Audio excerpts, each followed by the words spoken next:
Hey everyone, welcome to this live workshop where we are going to talk about critiquing art, and we are going to critique some of your art. So we are very excited for that. And so, do you want to say hi? Yeah, we had so many submissions, and it was really hard to choose which of your art we wanted to critique for this. So we just chose a variety of all different styles and types of work, and we have it categorized by sellability, skill, composition, color story, and subject matter. So we are really excited to get started, and this is a little agenda of what we're going to be doing today. Also, the chat. Jake is here live also, and he's going to help answer your questions in the chat. And at the end, we'll also be answering some questions too. Hey everyone, I am so excited to get to relay your questions throughout this live to the awesome hostesses here. Do you guys want to introduce yourselves real quick? Just because you guys skipped introductions. No, we're about to We're do about that. to do that. Okay, cool. Just thinking for We people have who are slides for that. joining us for the first time. Cool. Yeah. Oh, go ahead. Well, so Jake will be, here answering questions in the chat, and then we're going to have a Q&A time where you will be able to ask us questions, and he'll help us out with that. So feel free to use that chat. You can go ahead and tell us where you're watching from right now and introduce yourselves. So feel free to use that chat and be active in there. So yeah, it's a really great benefit to watching this live. So here's our agenda for today, and we're going to do some short introductions of who we are and share our story with you of how we became professional artists. And then we're going to talk about the importance of critiquing and how to self-critique, give you guys a little checklist. You can screenshot that or take notes. And then we're going to go through all the artwork, and then we're going to share about the mastery program and do a Q&A at the end. Okay, so I will go first. My name is Deitra Milan, and I've been a professional artist since I was 15. So this is some of my work, and I'm married to Jake, and we have a son together. So I grew up in an artist family, and both my parents were professional artists, and that's just all I knew growing up. And so I would see them, painting every day, doing it for a living, and it was really inspiring to me. And I began to, I was always painting, always creative, and they decided to open an art school in 2010, and I was about 11 years old at the time, and I just started taking all the classes and really got myself into art and learned everything I could from my parents. So this is some of my really early art. But after a while, my art was just kind of looking like my parents, or that's what people told me, and I really didn't like hearing that. I wanted to have my own unique style and stand out from the others and start selling my work. Well, I was selling my work, but I wanted to just, sell it even more and find that unique style that was my own. So at the time, we didn't have the mastery program, but my mom was teaching these really intense portfolio boot camps, all designed to help you find your style. And in each of these boot camps, it was just so much critiquing happening. So every week we would bring our work in, and you couldn't come to class unless you finished your paintings. So it was a very intense, really focused on getting your work done and being able to get it critiqued by others. So just by that repetition of painting so much and putting that time in, and combined with all the critique from other people, it was like a fast track to getting, for me to help me find my style. So after 3 classes, this was kind of the art that I was beginning to make, and I really felt like that was my voice and my style. I loved combining women with animals, and so I started doing that in all different ways. This was my first gallery show when I was 15, and I sold some art there, just really boosted my confidence and just made me feel like I wanted to be an artist and I wanted to do that professionally and spend all my time making art.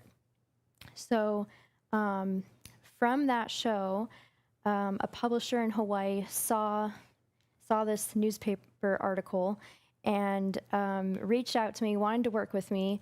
And it was just, you know, a dream come true at the time, working with this publisher. They handled the whole business aspect of everything, and I just had to paint. So I remember when you first got that connection with the publisher, and they had you send all your work or send pictures of your whole portfolio, and they were kind of picking through some of the things they wanted, and they sent back these heavy-duty critiques on every single painting. Basically, like, very little was positive input. Most of it was negative. What were some of the things that they were saying, and how did that feel to you? Because this is like your first time out, you know, They were worried. I think they were just very overly cautious because they wanted to make sure that all the time they're investing in and money they're investing in me, they wanted to make sure it paid off. And so they were being you were extra. young. You were only 15. So they also, I think, wanted to push me really hard to see how I would take it, see if I could handle it, the amount of work that was coming. But I mean, it was hard at first. I was crying a lot. It was hard. Some of the things they were saying was like, I don't know, hands need more details, or the color wasn't right. Really, a lot of the things All the tiny faces. Yeah, a lot of the things we're going to talk about today. I think they were worried about some of it being too busy and maybe childish, like having some childish ideas in there. But And I remember we put all the work up around the studio on all the easels. So, and then we made sticky notes, and we went through their notes and we made sticky notes on what had to be fixed, and we stuck them to each one because it was getting overwhelming, like to have to kind of repaint or go through each one and, you know, fix it was so a lot. much.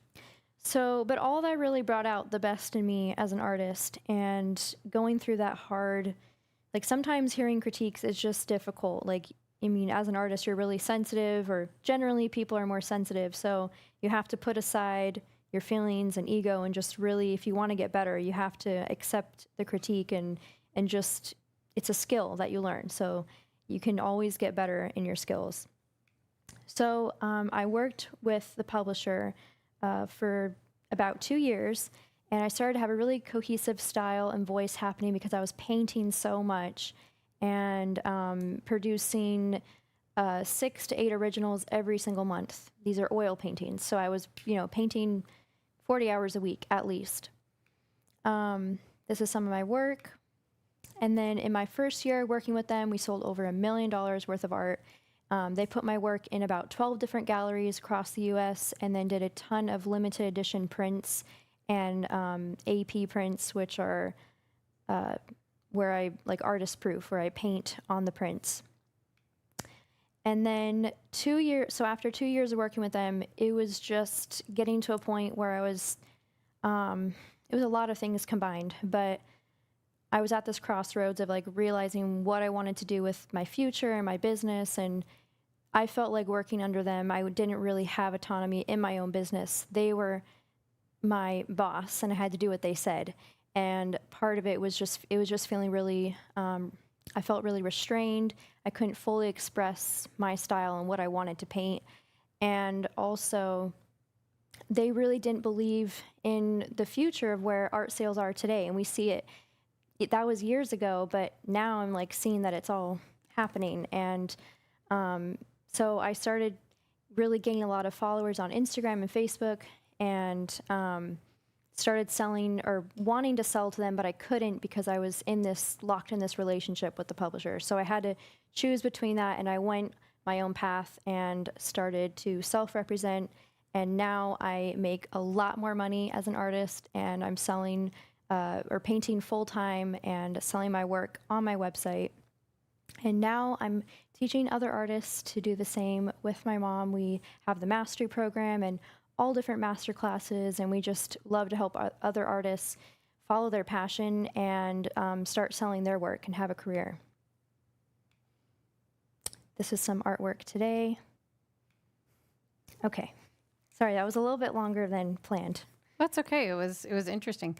So my name's Ellie Milan, and I wanted to give like a real brief kind of story about my experience with critiquing. You heard Dimitra's story that, when she first got her start in art, critiquing really elevated her artwork. And although it was really difficult to manage at the time, and it hurt her heart and it made her cry, she did suck it up, persevere, and push through it. And it did end up elevating her artwork, although in the time it was difficult.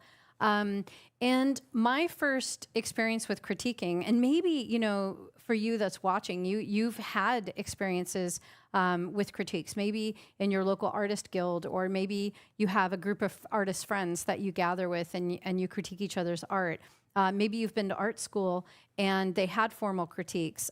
So I would love to hear in the chat what your experience with critiques are. Have they been positive? Have they been negative? And I know when I was in college, I went to Savannah College of Art and Design, and I also went to transfer to University of Georgia. And in both schools, I can't remember a real positive critique. And it could have just been mostly my attitude at the time, but it felt like they had an axe to grind, and we all felt that way. All the students would sit there and we'd brace ourselves for what is the teacher going to tell us. And then, looking back, I think these teachers, like, first of all, they did not have a career in art. They were teaching only. They rarely painted. And you start to wonder, like, are they just kind of bitter because they didn't really make it and they weren't able to sell their art?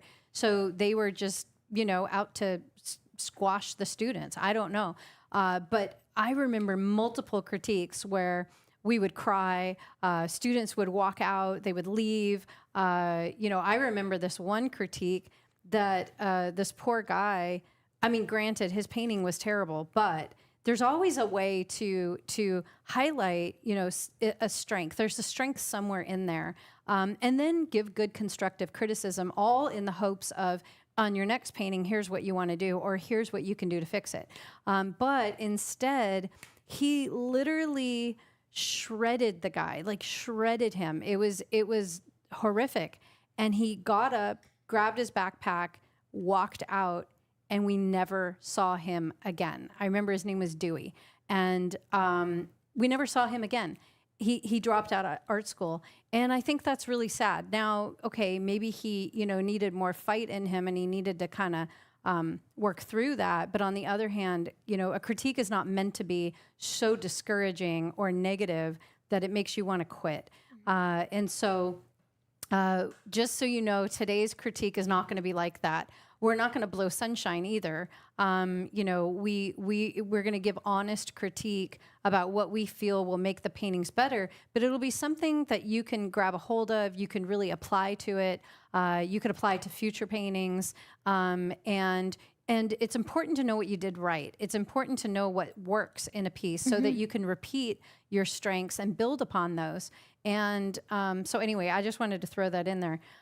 So real quick about me, I married an artist. His name's John Milan, and we're both completely unemployable. All we know is the art business. I met him in high school. We went to art school together. He was in a lot of those critiques with me, and we would, be all depressed afterwards and try to encourage each other. Right after art school, we got into the decor art market. I didn't know that this market even existed when I was in college. Nobody told us about it. And sort of by happenstance, I stumbled upon it. And we started selling our artwork to high-end furniture stores, to reps that repped those places, or frame shops, or some galleries, designers, interior decorators, art consultants that worked in the hospitality market. So it was really interesting work. It opened my eyes to how big the art world is. And it's not just about, this snooty gallery with white walls and bright lights, in the design district or in the gallery district. And if you're not in there and on the fast track to a museum, you don't have a career. That's what I thought going to art school is. If you aren't in a gallery and one day in a museum, you're nothing. And there's this whole art world out there that I didn't even know about. I don't think my teachers knew about it either. And it's growing. It's even bigger today. Yeah, exactly. So over the course of our career, my husband and I have sold over 10,000 paintings, which is a lot. It's a lot to even paint that many, but much less sell them. So that's both of us combined. A lot of our artwork we collaborated on. So we painted a lot of these sort of stylized poppy fields. They were really popular for a few years. I think I've painted poppy paintings at least 1,000 times. And then we did over 2,000 of these sort of city-like abstract paintings, and over 3,000 abstracts, all in a very short period of time. So all of that was in a period of about 8 years. And we've been selling our work for the last 30 years. So we worked with dealers, publishers, licensing companies, and really got a ton of work out there all over the place. And the publishers in particular, that's Deitra also worked with a publisher. We worked with a publisher for a while. And they would come and do critiques. And they were not, it was almost like college prepared me for that in a way, because they weren't super kind and they didn't tell you what you did right.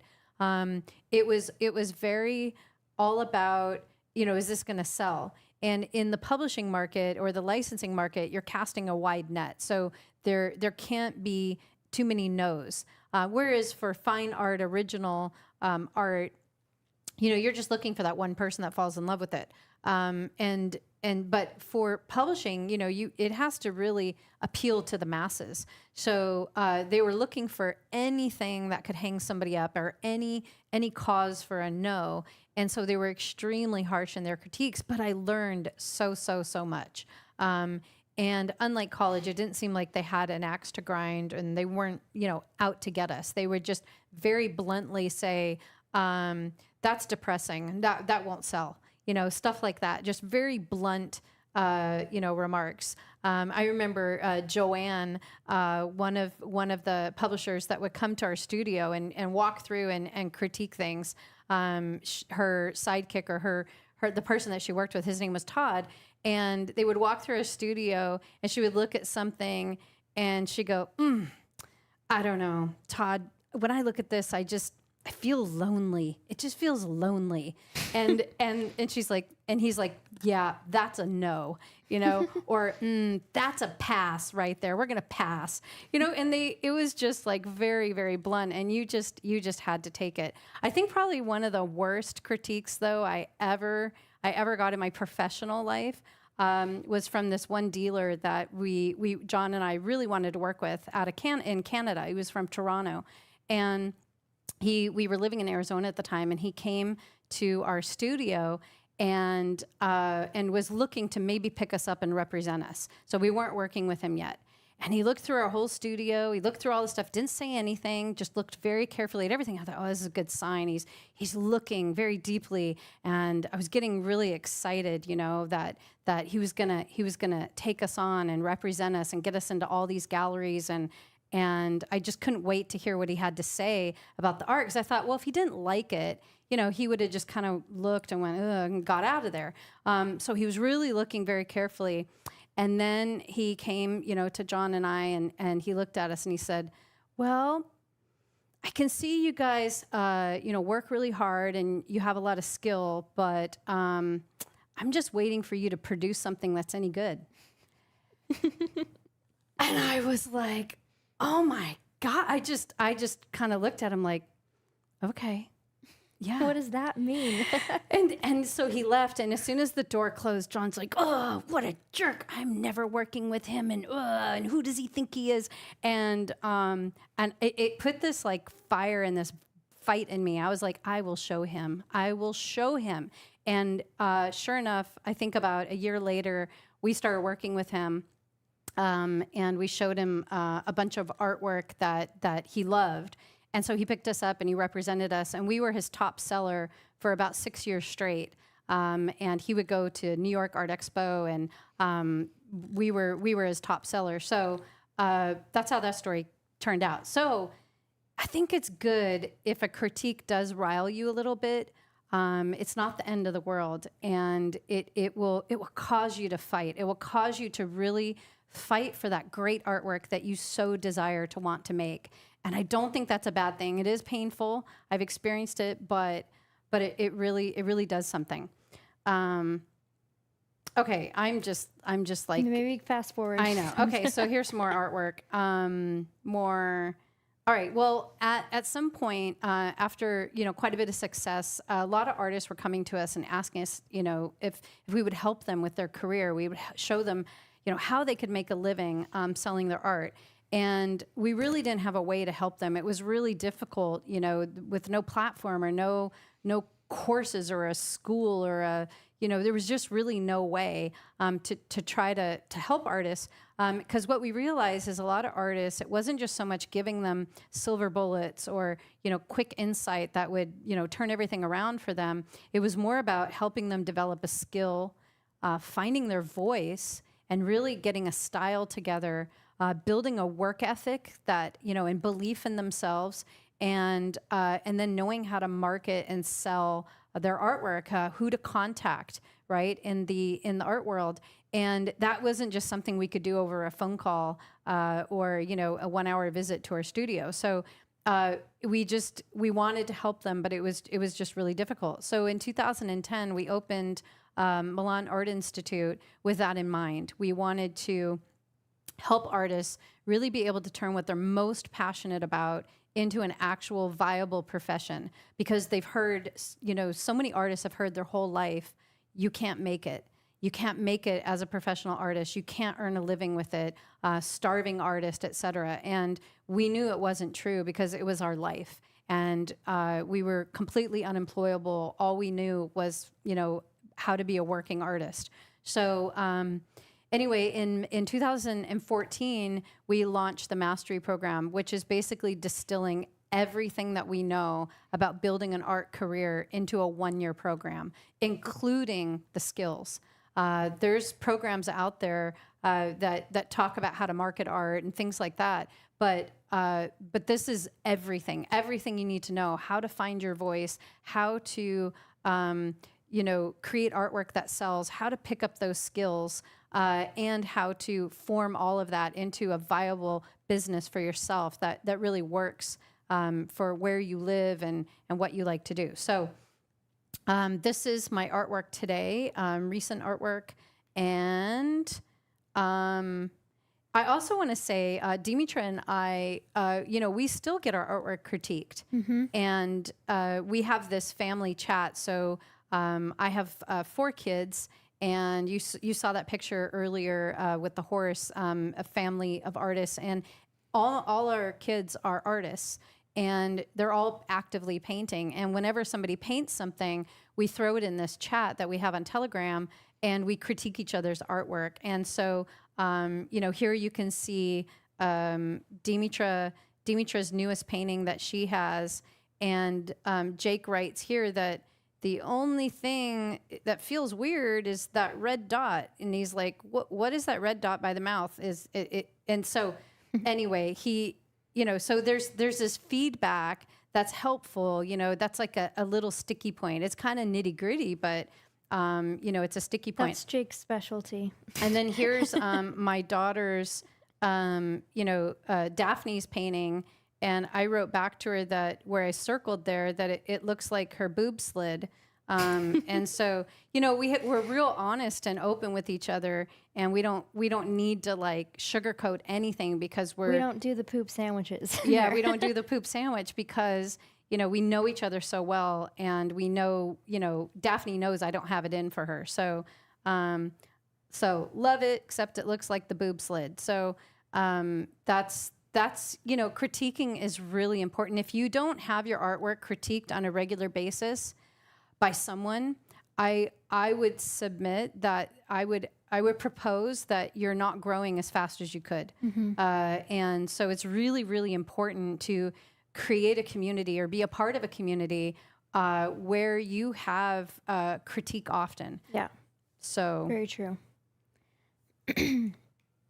Okay, so now we're going to get into it. And so why critique?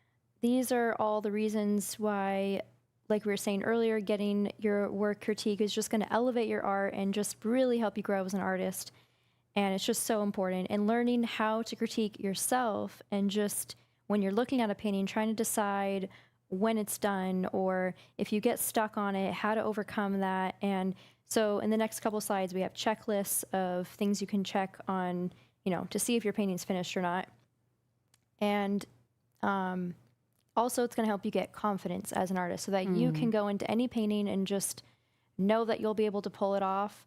And you will get to a point one day when your skills are there where you can paint anything you want and nothing will hold you back. And it's a really, really good feeling to know that you can paint anything, you could get any commission, and to know that confidence that you can do it.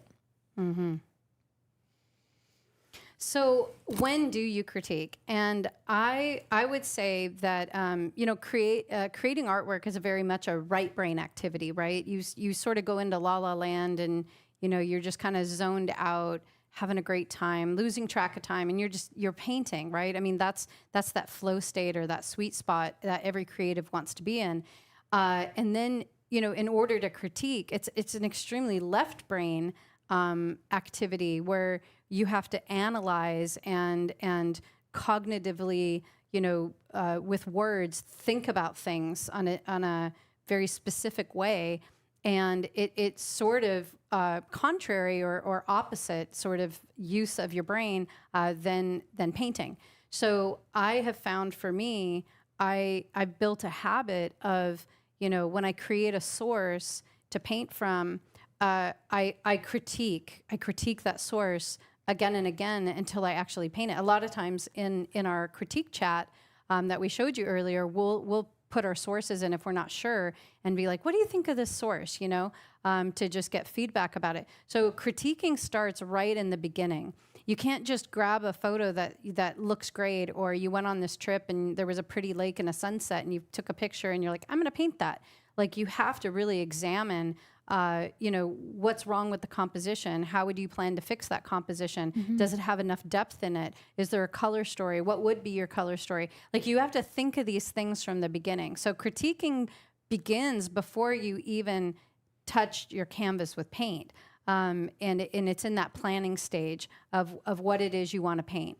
And I think the better your source, the better your critique is in the beginning, the easier it's going to be from that point on. In fact, we even have a T-shirt we made in the school that says, if you don't like your painting, consider the source, because most of the problems begin at the source, that source material that you use that inspires your painting. So then, you have your first stage where you're blocking in, or it's an underpainting. There's a general sort of placement of objects. I think that's a great time to begin to critique. You're not going to critique on things like focal point, or is it rendered out right, or proportion necessarily. No, it's more like composition. Is my subject matter, in the right place, the placement of those objects. As you're blocking in, usually you're blocking in the darks. Does that sort of sing? Is there a dynamic flow with all those darks, if you were to look at it like an abstract? Then in the middle stage, if it passes that test, then you start mapping out your edges. What are your far edges? What are your mid-range edges? What are your close edges? And you're looking for tangent edges. Is there anything that overlaps funny or almost touches? Is there a weird cropping somewhere? How many levels of depth do you have? What about your proportion? So that middle stage critique, I think, is really, really important, because it's early enough that you can fix things easily, but there's a lot to look at that point. There's enough down that you can really begin to go deeply into a critique. And then your final stage, if you've critiqued it all along the way in these different stages, your final critique should be fairly easy. You shouldn't need reconstructive surgery at that point. You shouldn't have big compositional issues. You should definitely have a color story that has developed. So now it's just little nitpicky things like hands, feet, ears, edges. Are your close edges crisp and your far edges blurry? Is that focal point really clear?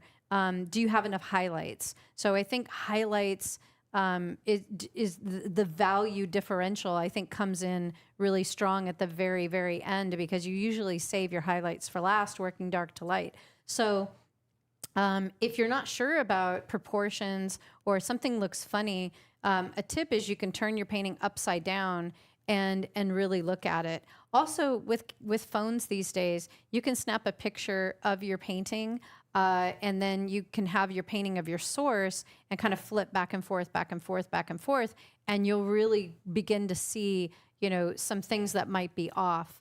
Another thing I tell people to do is gray out, take a picture of your painting and go down in the saturation, so you just have a black and white of it, and then do the same thing with your source, and you can see just like that if you don't have enough highlights or your values there's not a big enough differential. So that's a great way to understand your values by doing that.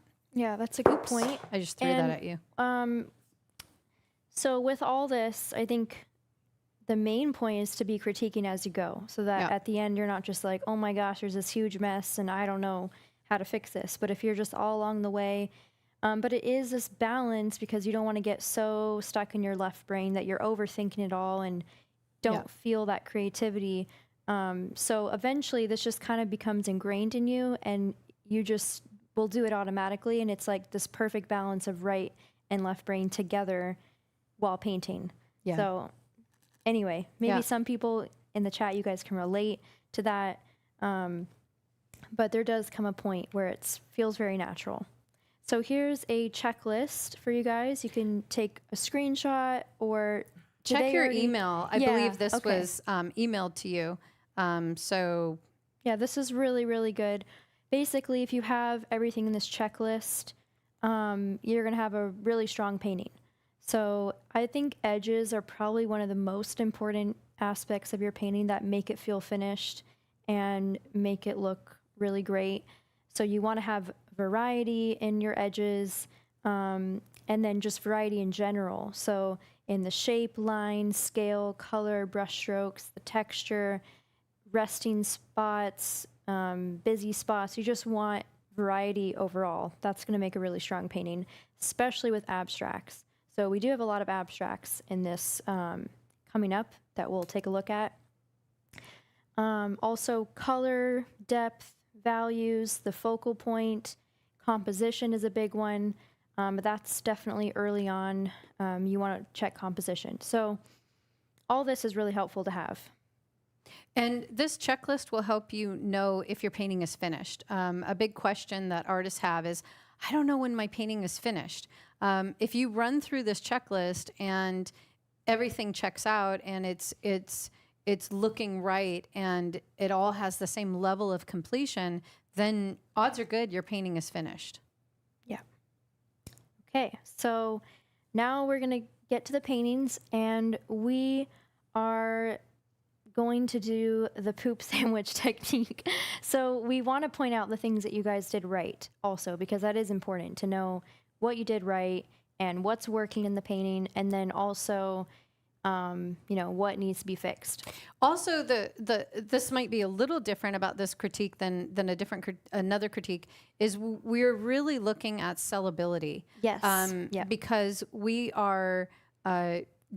It's important to Deitra and I that our artwork sells. We want our artwork to sell, and our point of view and our perspective is not just art for art's sake, or art to work out your emotions, or art for healing. There's a lot of purposes of art, and that I don't even know maybe need a critique, right?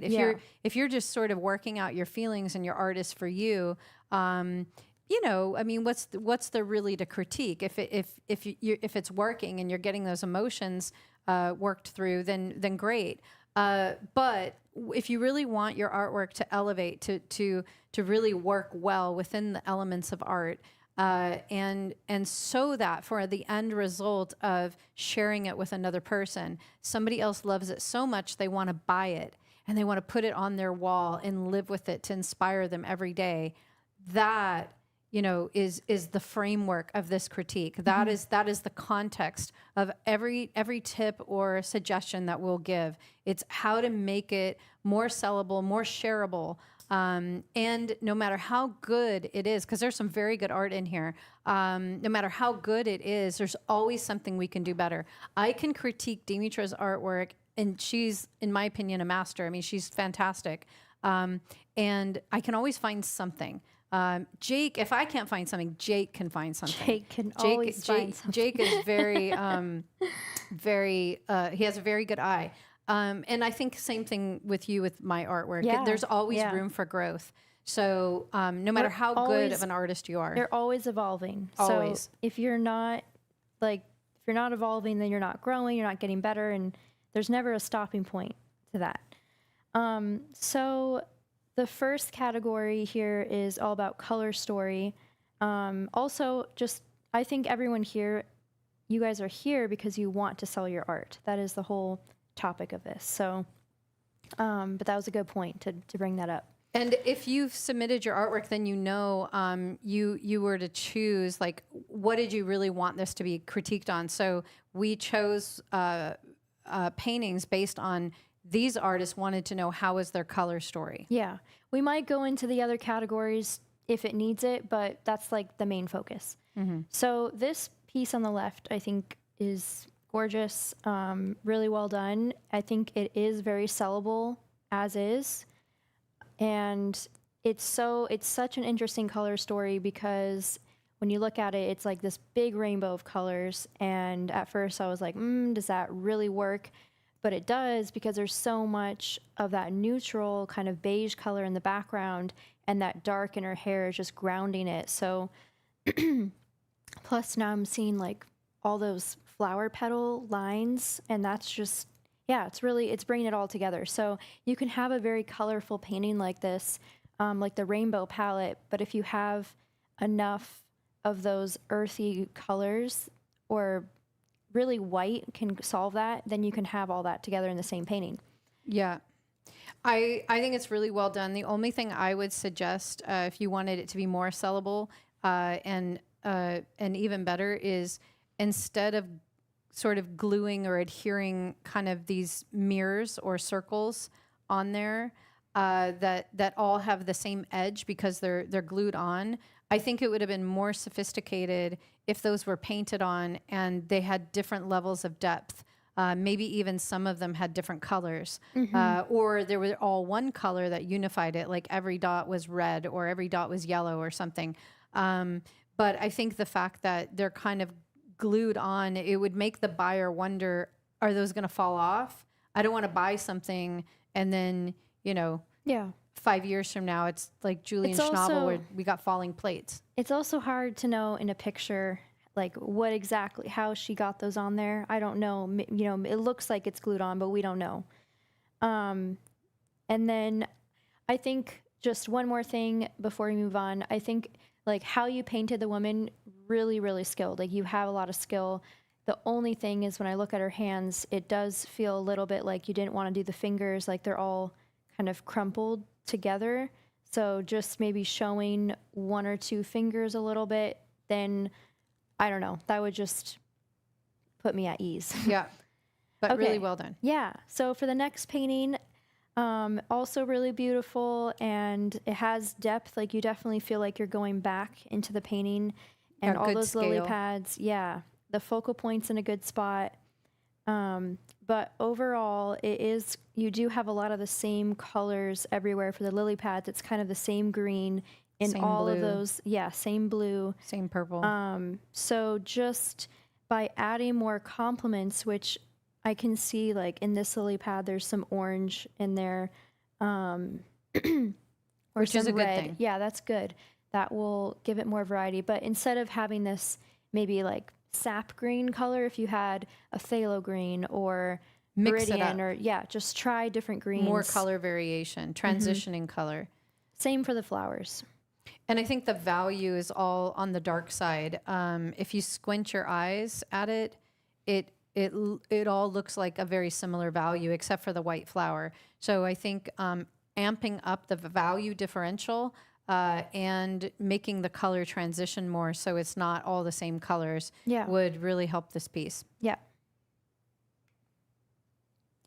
So, both these paintings have overall good color stories. There's nothing really wrong with the color. But on the horse, I feel like the brown is getting a little bit redundant. There's not too much variety within the brown, and maybe it's even muddy in some areas.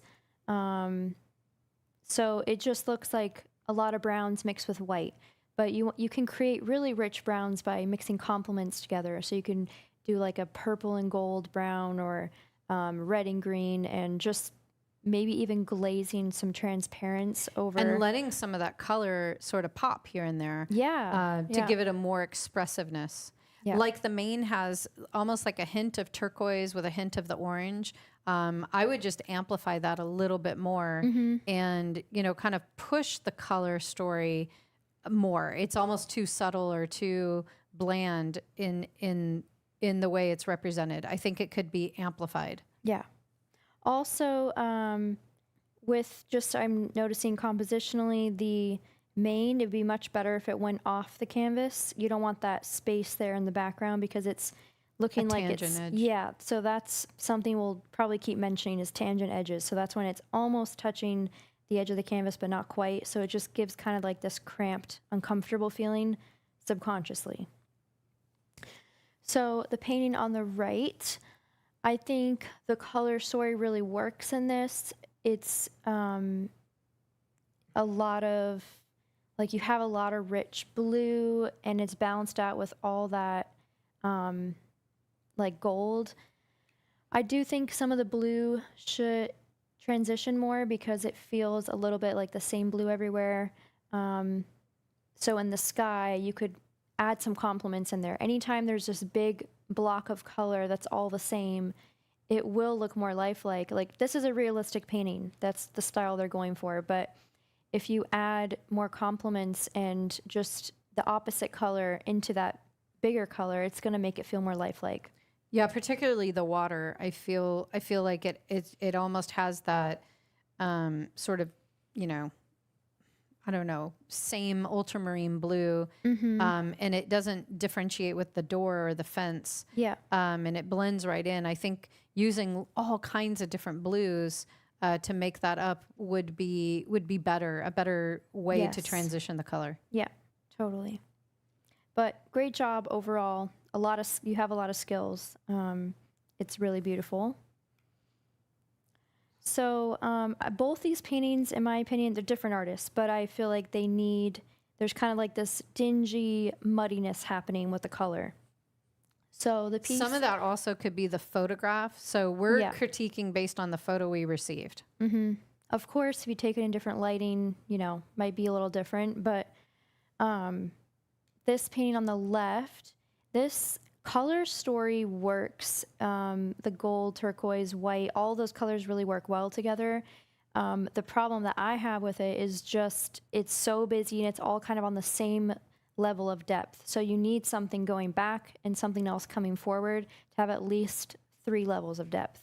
So you could achieve that by getting rid of some of this busyness with bigger brush strokes, creating some atmosphere. resting space. You can take a big scumbly brush and just kind of creamy white really, and making almost like clouds or something. I think also pushing the color story that you have going and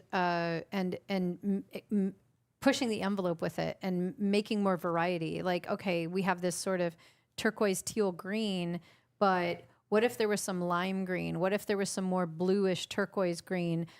So really making that green transition. If we look, it's the same green throughout the whole piece. It's the same kind of yellow ochre throughout the whole piece, the same white throughout the whole piece. So this piece just needs more variety. Like Yeah. what you're doing is great, but push the envelope to create more variety, a variety of scale. Each sort of stroke or palette knife pass kind of has the same feel to it. It's all about the same size. It's all very vertical. So I just think it just needs more variety. And then the one on the right, I would say that just needs more highlights into the color. Yeah. I think the color story works. It's basically kind of, an orangey, warmish palette with like a hint of this kind of blue and violet. So the colors work, but I just feel like they all seem a little dull. Yeah. And you just want light to be in there, and light can be by you brightening up some of those colors and some highlights. Totally agree. But the color story works on that really well. You have a lot of variety. Yeah. So this piece on the left is, in my opinion, just feeling a little bit empty. Like this, it's kind of the same. It is the same orange.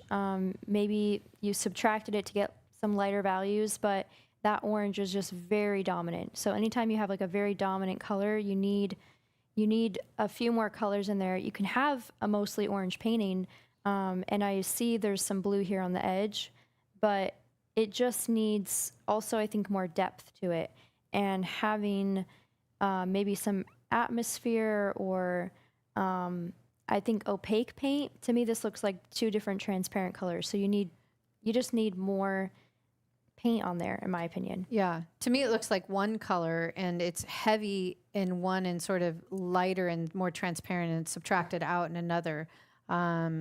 So it looks like one blue and one orange. And I think you need a lot more color, a lot more tubes of paint to use. Yeah. To create that depth. It'll be easier to create that depth if you use more color. And some of those forms have potential, almost like, bubbles or a crowd of people or something as it's moving towards the sun or whatever. But that needs to be amplified through, more value, more color differential, really rendering out those forms so that you can get that depth. And so I think it looks like a good start, but it needs more work, more variety. Yeah, I agree. So this floral painting is really beautifully done. You did a great job. Like, you have a lot of skill. You did a great job with the flowers. I think compositionally it all works too. The color story is a really difficult one to pull off, I think, because it's very dominantly blue, and so your green leaves aren't popping. A lot of these colors are just kind of blending into the blue. So, and it's the same blue everywhere. It feels that way. I know this blue is different, but all back here is kind of like an ultramarine blue. So I think if you punched up the orange more, and didn't punch up all the colors, but just the orange, just really made that brighter and more highlights, just to differentiate the background from the forms. I think that would help this piece.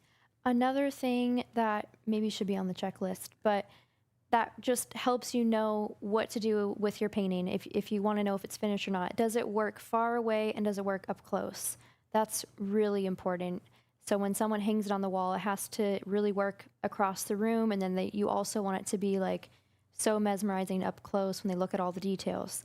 So I think this painting would be that way up close. You can really see all the detail and it's beautiful, but far away, it's just kind of getting lost and it's not working far away. So now we're going to move on to composition. And okay, so this landscape piece, I think the composition works. It's following the golden ratio composition, so that's kind of going with the rule of thirds. And the focal point to me is this, I think the splash back here is drawing my eye the most. And I just feel like you want your eye to be led around the canvas. So it starts here and it goes around, and then over here, down here, it just feels like there's something missing, and it needs maybe like, the first thing that comes to mind is like a seashell or a starfish, like something orange or pink down there, a complement color with all the blue. But I think it's really beautifully painted. I love how you have some very strong details and then some abstract. I think that all really works. I think the edges need work. So the far edges of the mountain should be softer, so they kind of disappear, not quite as dark. Maybe lighten them up a little bit, so that there's a difference between that rock formation in the foreground and the rock formation in the background. If they all look the same, it'll flatten your piece. Yeah. And the one on the right here, I think this is really, really well done. I have one suggestion, but so many things are done well. I love how the pink sort of, suggests her form, but it also just kind of melts into abstract. I think the color palette is great. It has this dominant pink with some of the green, that complementary green. I think the way that the darks balance with the values is really great. The only thing I would suggest is it needs some bright highlighted spots, and I would suggest like a little bit on the cheek and that white flower in her hair, if that had some more highlights. Maybe some of that abstract white that's down by where her shoulder would be might be another spot. So really like just a few bright white To lead your eye around. marks to just punch up the value a bit more. I agree. But a really good composition. Really good. With portraits, you can have it in the center a bit and use other parts of the canvas to kind of balance it out. Well, that's the other thing too. If the flower was white, then it would draw our eye there, which is a better focal point. And then naturally we would go down to the face. So this painting on the left, it's 4 pieces fit into one, and I thought that was really interesting and cool. So I think looking at it as a whole and then looking at it individually is what I'm going to do. Altogether, I think it works, but altogether it needs a stronger focal point. And to me, a good one would be this hand here, or that looks like a hand to me. If that was brought out just a little bit more, I think that would work overall. If that was all going to be in one collector's home, that would be a good focal point. But each individual piece, I think the composition works really well. And maybe just some more depth, though. It feels like with this blue, I don't know. What do you think about that? To me, it looks like maybe they're half done because the white that's collaged is still the white of the collaged paper. It hasn't been dealt with, hasn't been stained or painted on. At least it doesn't look like that from the photo. And then I have a little bit problem with the scale. If it's starting to feel a little bit like everything's about the same size. And I think that for composition to work, you want a lot of scale differential. So the piece with the hand that kind of goes into that writing and then the stripes, that's one large piece. So that works great. And then the one to the right of it, the square to the right of it, that again has some scale differential, but the two above really don't. Everything is about the same size, or it's starting to feel that way. Yeah. And so I would paint into this a little bit more. It feels like with one more layer, this could be really outstanding and really beautiful. I would suggest glazing some of those white in the paper, and then you can go back in with some white paint or off-white paint and pop some things, and maybe glazing into that turquoise. So just a few more layers, which will push the depth. You can play with the scale as you do that. So making some things bigger, a little more overlap, Yeah. So the painting on the right, I think, is painted beautifully, and just that whole cloak or fabric is really well done. I love everything that's going on. I feel like this painting draws you in. But compositionally, it's not quite working with the focal point here being right in the middle and the head kind of lining up with the center of the piece. It's just compositionally that does make us feel uncomfortable, and anything that's really symmetrical doesn't work to a wide audience. So sticking with kind of the golden ratio is a really good way to deal with composition. Also, the horizon line is almost in the center, and you don't want that. It either needs to be on the lower third or the top third. So I think moving it down a bit would help. And what else could they do to? I mean, it's kind of like a finished painting now, so. Yeah, lowering the horizon line would definitely help, and then adding some area of interest up in that top right tree. Oh yeah. It looks like there's lightning or something kind of coming through there. If you accentuate that and carry some kind of interest there, or maybe a pop of red or some other color, then it at least gives us more to look at than just right in the center. Yeah, totally. You could fix it that way. Just kind of leading our eye around different spots. Okay.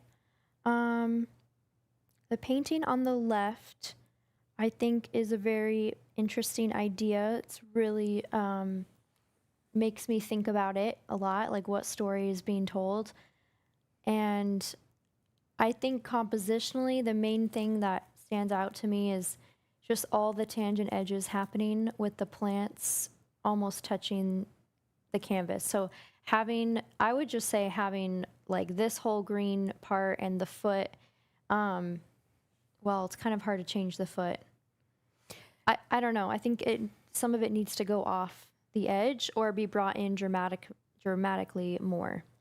What I like about the idea of this like red and green with this kind of minimal red background, and then all that green with the negative space of the red coming through, I think that's really great. I think that if we're talking about sellable art, the tangent edges are tough, but what's really tough about this piece is it would go to sort of a very specific one buyer. Like somebody looking at this would think it's really interesting, fascinating, trying to figure it out, and they might have an affinity for it and buy it. But as far as it having a wider appeal and selling more easily, it's a little bit on the strange side, and it's obvious that the artist had something very specific in mind, an idea they're illustrating, an idea, or we're being told not to do something. The feeling I get is that I'm not supposed to do something, and I'm being told, and it has something to do with, I don't know, the environment or plants, or and because it's like its feet, like I don't know, like this. So I feel a little bit lectured to.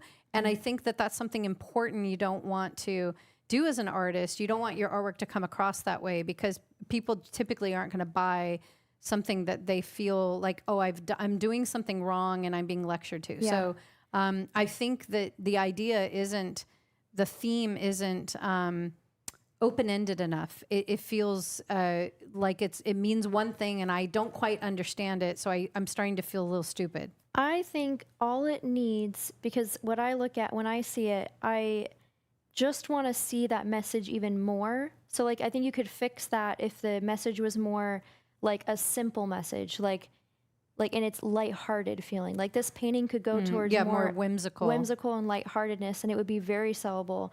If you added some like bright, cheerful flowers in there where the water is going, it's creating flowers, or if that picture that's in the hand was like brought out more. I think some of the color, if it was more cheerful, that's what this painting is missing, I think, which goes with that message. So the piece on the right, I think, is a really cool abstract, and the composition works, in my opinion. It's breaking some rules, but it also works at the same time. I do think it needs a stronger focal point. Like this area feels like a focal point, but it needs something else. I think that it just needs balance. You hit this top one. Wrong one. Okay. So this area here, you've kind of have this darker spot coming through, If that was just a little bit darker, then you would have this kind of kitty corner balance. And if maybe some of these squares weren't all so dark or the same darkness and they kind of faded, and maybe they went, you know, dark here, but then faded as they go to the corner, and then this was darkened there, then it would feel more balanced. Yeah. And then I think it would work great. Yeah, because it is a more minimalist piece, and you could just keep it that way by not adding too much. Okay, more composition. So the painting on the left, landscapes, you really want to stick to that rule of thirds. So this horizon line's right in the middle, and that just is dividing the painting in half, so it feels really uncomfortable. I would bring it up more, so you have, or down, less sky or more ocean, and or other way around. And also with the color, I think it needs something else to draw our eye in or have something to focus on. I think it's lacking a focal point. So having maybe the sunset brought out more would help. Maybe having some light kind of trickle down Boats, here. birds. Yeah, there's a lot of ways you could go about that. And then the one on the right, I think compositionally it's not bad. I mean, the where you put that line through it is a pretty good spot. The top big flower is, I think, that should be maybe one of the smallest flowers because it's the furthest back, and it also is a little too close to the edge. So I would kind of make that flower a little bit smaller. And then I think if you look at the reds, they're all about the same red. It's that same kind of orangey brick red. And I would vary those reds to sort of brighter red to magenta to orange and yellow. So the reds really transition. Also, when you're doing flowers, you kind of want them to be in clumps. So maybe there's like 3 flowers here that all kind of overlap. Then there's one by itself, and then there's 2 over here that are hanging out. So if it's just like flower, flower, flower, and they're almost all complete, and there's not really that much overlap, it looks a little unnatural because flowers don't hang out that way. They're clustered and they sort of, you know, overlap each other. So you would want to look for placement. Placement would be important in this, and then transitioning color can lead our eye around. So we're not just going like this. It moves like that. Yeah, I think color plays a big role in composition. Okay, so now we're going to talk about subject matter. So we're still critiquing generally, like in all the parameters, but main focus, subject matter. I think the flowers are a very sellable subject matter, and the way that you're doing this with 2 orchids, well, there's more, but these 2 are kind of the focus. It feels more like a love story, or it would like appeal to a couple. I think it works. I think it just needs some more contrast in the painting. It feels a little bit too. The lighter values are too monotonous. So I would push the differential. So those lightest lights need to be bright white, and the darker tones need to be a bit darker. But other than that, I think the subject matter works well. Yeah, and I like how it kind of gets kind of abstract. Yeah, totally. And you know, but you definitely know you're looking at orchids. So the color is really cool. I think it could be a little more dark or intense in places, but I think subject matter wise, it works great. So for subject matter on this little boy painting, I think this is a very difficult subject matter to just appeal to anyone. If you're going to paint portraits and this style, like I can tell you want to be more expressive, you're trying to be more abstract with it. I think it could work if you just maybe push that a little bit further and maybe add some different colors in there, have more of a story in there. Maybe there's a bird or some other element that kind of creates the story within it. But as a subject matter, I think that is sellable. Like, it just depends how you paint it. You don't want it to feel But like... do you think it's sellable the way it's done? No. Okay, why because not? it feels like a very specific person. So it would have to be more abstract. Yeah, it looks like somebody's grandson. First of all, I want to say it's really, really well done. Yeah, it is. And there's something about the sort of psychology. You could almost get inside this little boy's head, and it almost has a narrative quality to it that I really like. I love how the hair is done, and it's really, really well done. So if this was sort of a commission of somebody's grandson or somebody's son, then yes, then the subject matter is just right and sellable and everything's great. But if this is just to sell to somebody who doesn't know this child, it doesn't. It feels too much like a specific person. I think because it's just simply a close up of Cropped the in, child. yes. If it was a bigger canvas, there was more going on, and so the child could be a symbol and more symbolic and go somewhere besides like a psychological type portrait than of a specific person. Then I think it would be more sellable, and the subject matter would be more widely appreciated. Yeah, so true. But I feel like it's so close to already being there. Like if I'm just seeing like red polka dots in the background, like if you made it quirky and like something else added in there, maybe it would be sellable like that. Yeah, maybe like you said, if the background had like red polka dots and that gray, and then like red little polka dots pin. on one collar Yeah. or something, just very quirky, then Then there's like, okay, there's something else happening in there. yeah, then it could be like now it's the buyer is saying that was me when I was a little boy. Yeah. Yeah. But good job.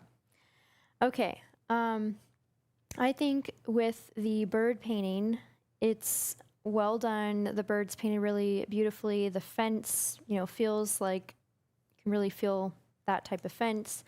But it just needs something else happening with the background. It just feels like a very, just overall like basic painting. Like it needs more of a story and voice to it. So you have skills, but just on its own, it's not a sellable piece on its own. And to me, it feels. I think that the fence, the iron fence, that sort of farm fence that's in there, feels kind of sad or depressing because A little bit, yeah. because the contrast between this kind of nature piece and then this very like a fence, and fences typically have that kind of.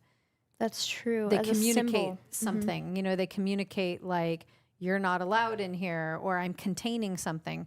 So, and then the placement of the bird is, in the middle. So I think that subject matter wise, you want to think about what it is you want to say. Is that and how can you make this hopeful and inspiring? And, the bird is really well done. It's painted really, really nicely. But what could this bird represent, or where is this bird? Yeah, this painting has to go to another level. Yeah. And just more to the story. And then I think with the horse, I think this is very sellable subject matter. Totally. There's a lot happening in this piece. Like when you first look at it, it feels really busy, but I think all that gold color is kind of creating this resting space where far away you wouldn't feel busy. Maybe just up close it feels busy, but I don't think it's too busy. I think it's really great. I think the subject matter is super sellable and really nicely done. The color transitions, it's what makes it really sellable is that it's got one dominant color. Yeah. Like what house this could go in. You Yeah, know totally. what color furniture would be around it, or the decor, because it's so easy to place in a home. And it feels like it would be large scale, and it belongs in a nice house that's decorated well. So all of that is going for it. I only have one suggestion that I think that would make it better is on the left side, not where the wing is, but yeah, those flowers. If that dark red could kind of just go off the edge, it kind of ends conveniently, those two right at the edge, almost making like this border. And so it would feel more expansive and like it's really touching the room if that design or that pattern went off the edge. Okay, yeah. At least in one of the spots. Yeah, totally. But great painting. Yeah. So this lady portrait is, I think, the same. Maybe I should have put that with the boy painting. Yeah. I feel like it's the same idea as it's, I mean, on its own, like you have a lot of skill and it's really well done, but just to sell to anyone, it's not sellable because it doesn't have, this is a very specific person. As a commission, I think, that would work. But this definitely needs more of a story happening. And I think that front facing view and the cropped in, that is making it harder with portraits.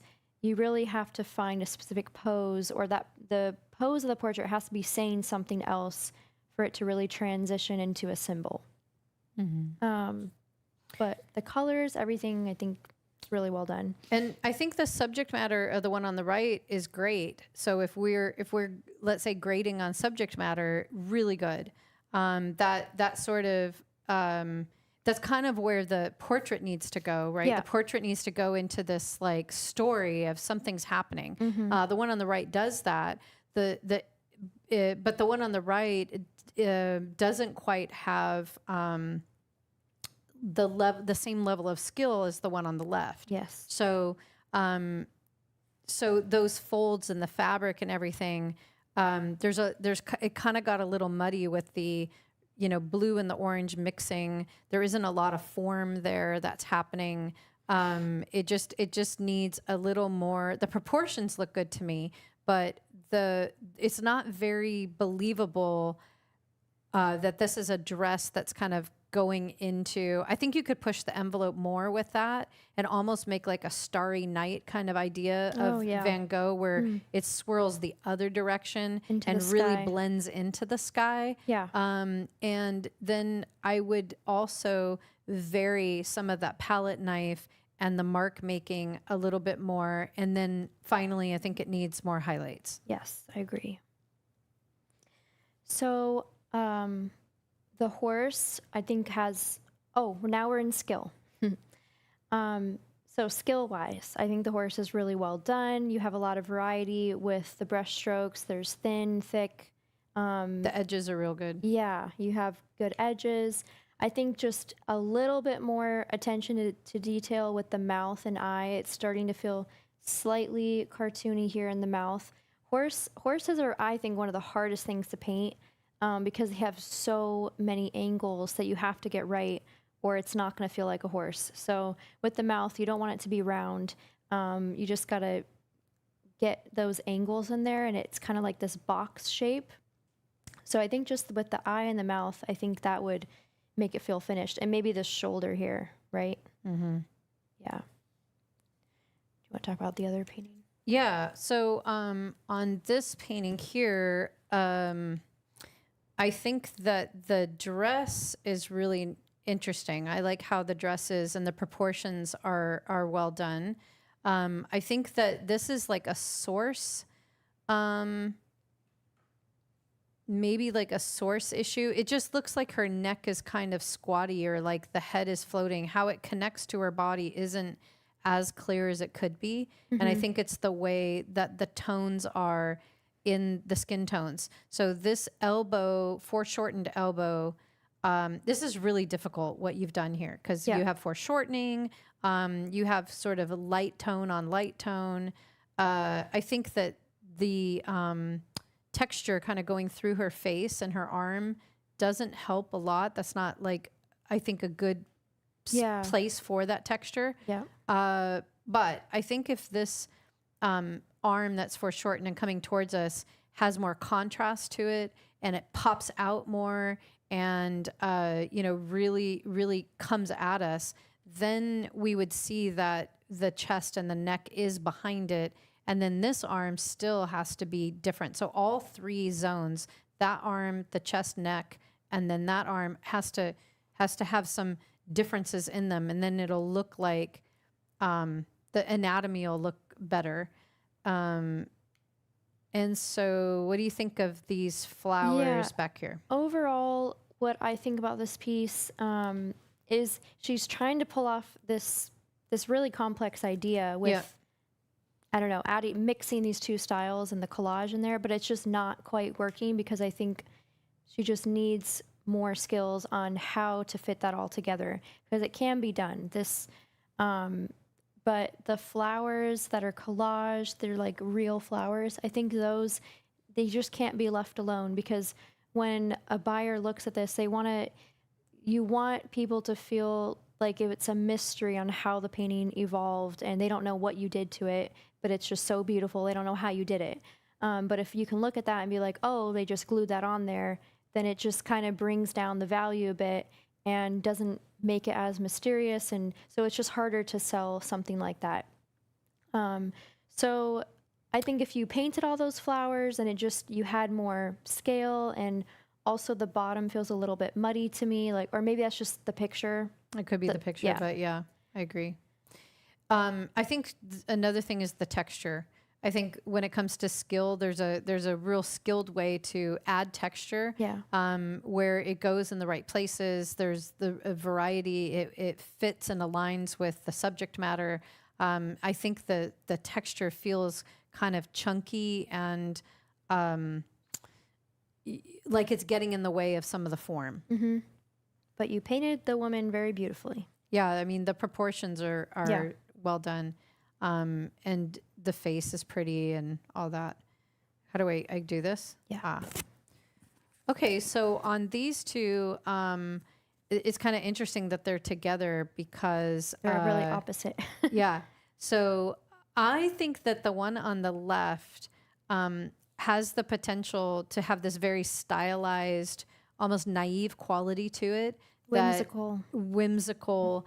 And I think you need to push the envelope. Either you have to simplify it and kind of tone it down a little bit, or you need to push the envelope. So more pattern, more animals. I want to see a cat in there, maybe a little mouse. Yeah.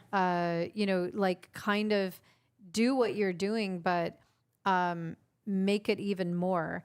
In terms of like realism or anything like that, I don't think that's the intent of this. So we can't judge the skill based on that, but based on sort of this naive style. I think that the trees at the top and that round thing, the way the earth is going kind of round like that with the tree, I'm not sure that works because that feels like wintry. It's really crowded up there. I would just like to see the yellow go all the way to the top. I agree. Yeah. Get rid of the trees and add a lot more stuff and animals in there. Maybe like an animal's head close up right here looking at us. Yeah. And since you're sort of flipping, it looks like it's really intentional, which is good.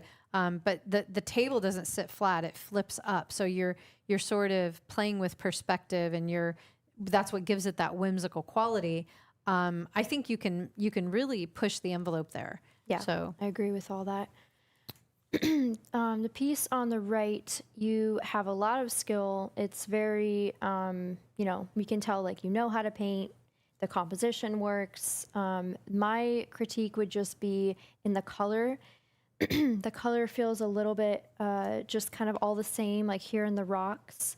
It's the same burnt sienna everywhere. So if you are going for that really realistic quality, then you got to add a lot more variation in here and make these rocks or wood, maybe if it's petrified wood or something, make that more interesting because it's in the foreground. It needs a lot of detail. But the way you did the sea and the mountains and the sky, I think that's all really well done. It's also all a little bit on the dingy, dark side. So just brightening it up. Unless that's just the photo, but yeah, I think more highlights. So I think the painting on the right, this goes back to what I was just saying about the flowers. When someone is looking at this to buy, if they can see how you did it and know your process, it automatically loses, it just becomes more crafty looking. So when I look at that painting, I feel like it was 2 steps. It was adding brush strokes in the background and then spray painting a stencil on top. I think the idea is sellable. The colors are sellable if there was more variation within those colors. Well, But it needs a it's color just- story. Yeah. It's yeah. it's yellow, red, blue, It orange. has potential to be like a rainbow palette if there's enough white in there. I think if you had the skills to just, I mean, maybe you do, but I don't know, with this painting you need the skills to paint that image of the bones. That needs to be like a realism painting, or at least some realistic aspects. Maybe you can go on top of that stencil and kind of like look at a source and add some detail on there, but there needs to be that artistic touch that really shows, the skill. The color skill, I think, needs to be improved because it's all the same red, it's all the same orange, it's all the same yellow, green, blue, and there doesn't seem to be an intent here for a color story. Like, so maybe a good way to start is choose one dominant color. Maybe it's green in the background or natural tones, and then just one splash of red. So you kind of have to hold back on some of the color and have like an intention of a color palette to go with it. So that I think will up the skills quite a bit if you think about the color in that way. Yeah. So, do you want to talk about the other piece, or? Yeah, I think the other piece, it looks like you're heading in the right direction with the proportion and how it's drawn. But when it gets to the head and the face and some of the form, it's a little bit oversimplified or like rounded edges. Yes. Instead of looking at the detail of the form. So it's sort of that in between of, is it stylized like, that piece there with the dog that has that sort of, you can tell this was intentionally stylized. Whereas this one, it's like, I don't know if that's intentionally stylized or is it going for more realistic? So if you're going for more realistic, then I think that some of those darks need to have other values in them that are a little bit lighter, that show the form. The contours need to be more accurate to the form and not rounded. And the face, you need to render that out a bit more. There needs to be highlights in the hair. Now, if you're going for more stylized, then I would outline things more. I would punch up the color. I would make the edges even rounder. I would like show off the shoes. The flowers that are around her.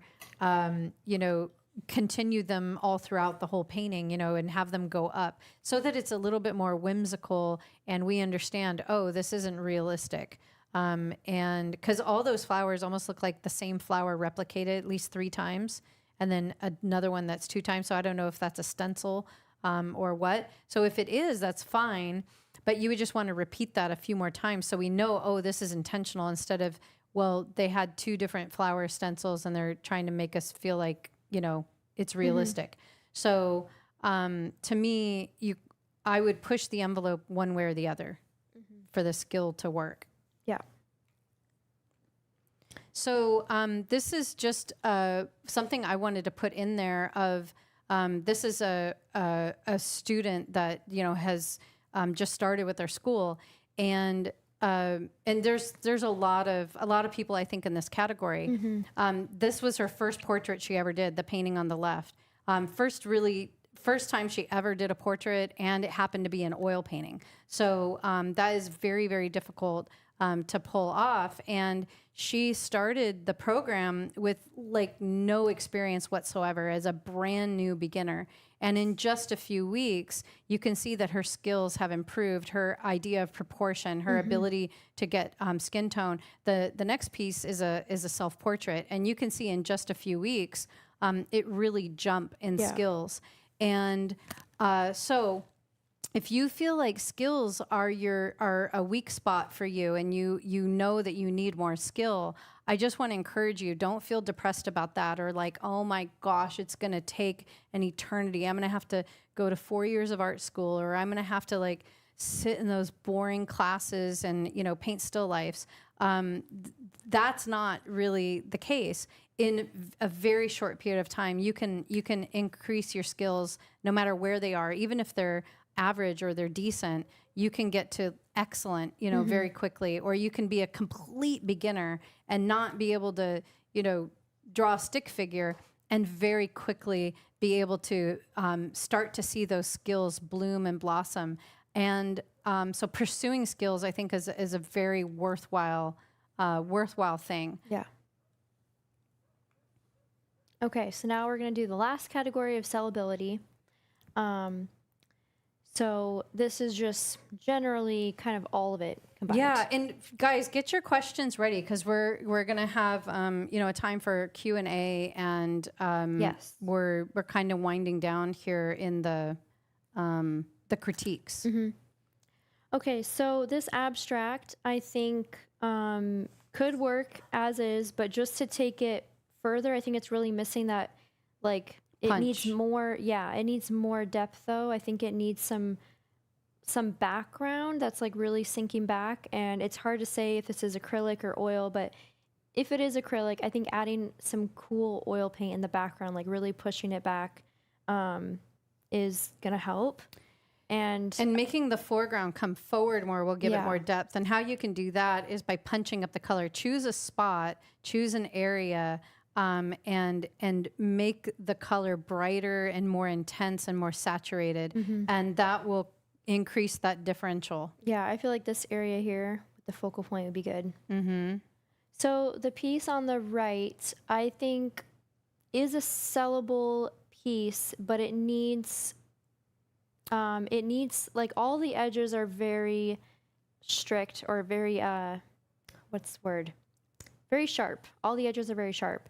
So I think in like the background, it needs some softer edges. I honestly feel like this red up here, if that was just changed to another color, maybe like a creamy white, then it would just help this painting a lot, and bring it some more resting space, because you have so much patterns here, and that red is just making it feel pretty heavy.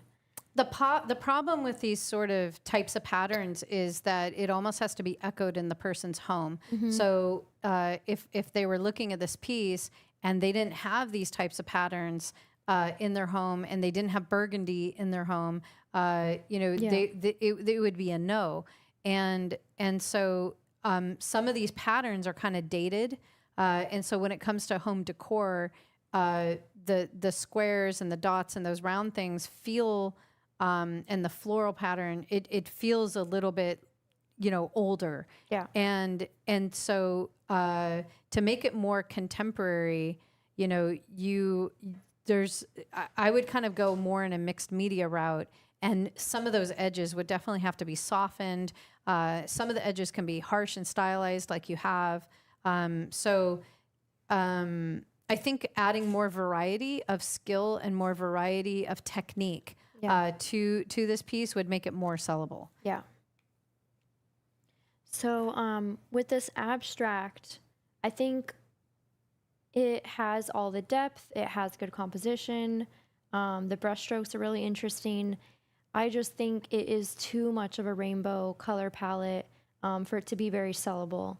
And it would take a very colorful home for that to work in again.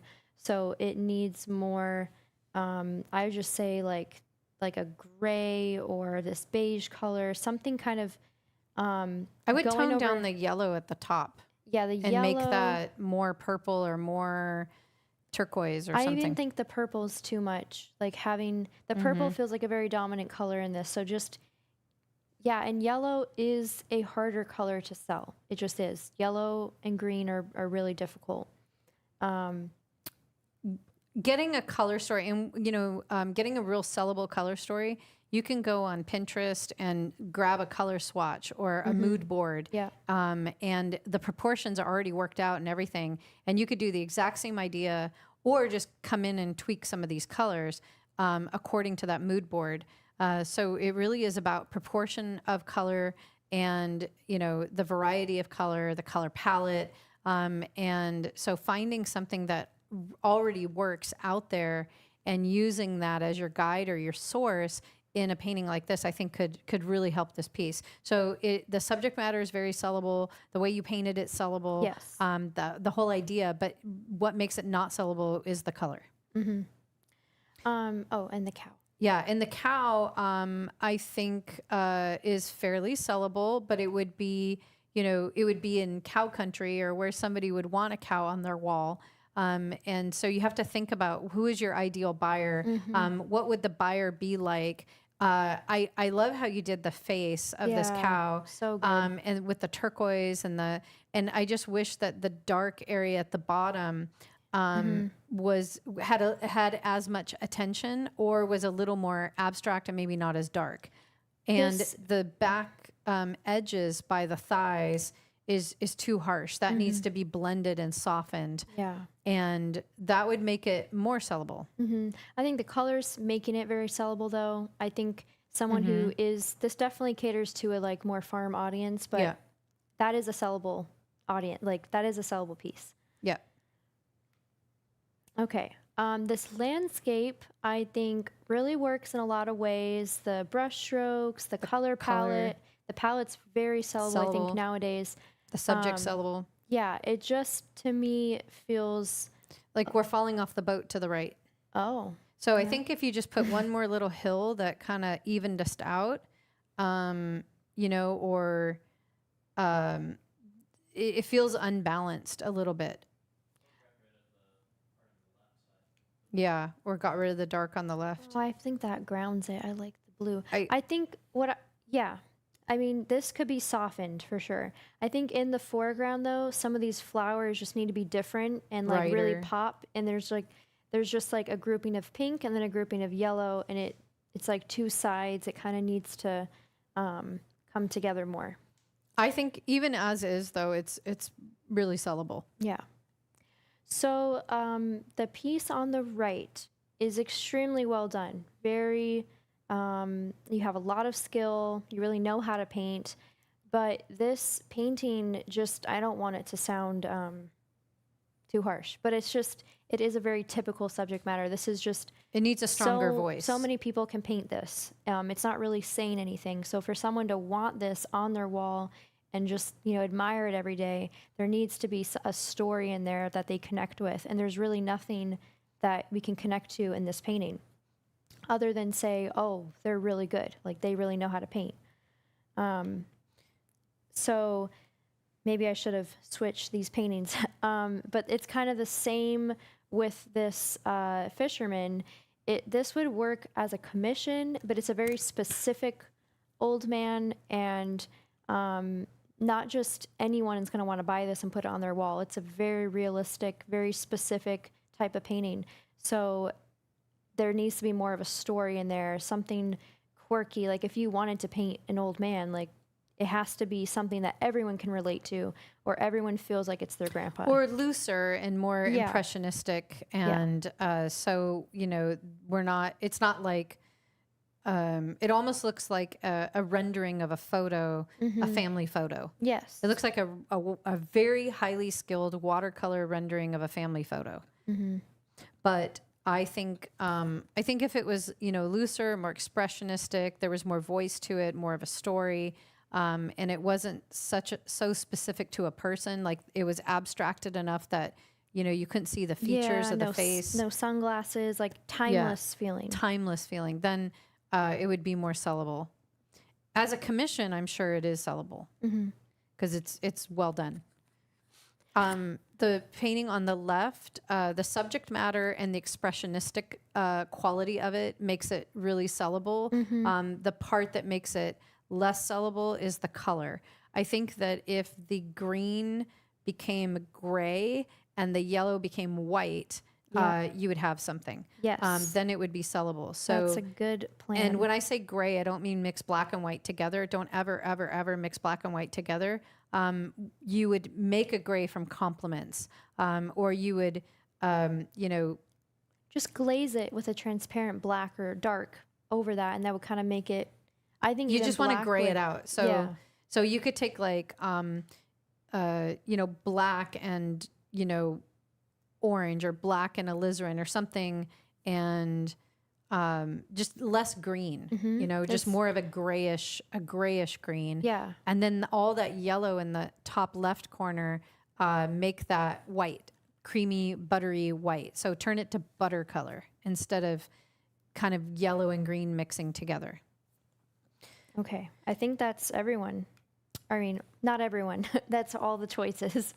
Yeah. So the whole idea of critiquing, and is the whole point of it is to get your artwork better in a lot of different areas, and to really reach a level of mastery, and to reach a level in skill and voice and style, so that you can sell your art on a consistent basis, and that your art speaks to people and it touches their heart, and there aren't those things that sort of catch people, right? Because if your skills aren't quite there, people aren't listening to what you have to say. They're just worried about the proportions or something not looking right.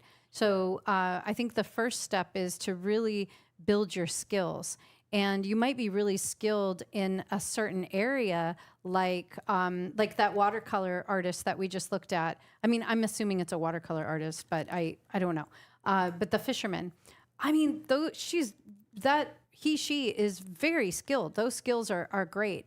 But what about expanding those skills into being able to paint so loosely, like the fish painting next to it, but accurately as well, and being able to loosen up and try different materials and work in.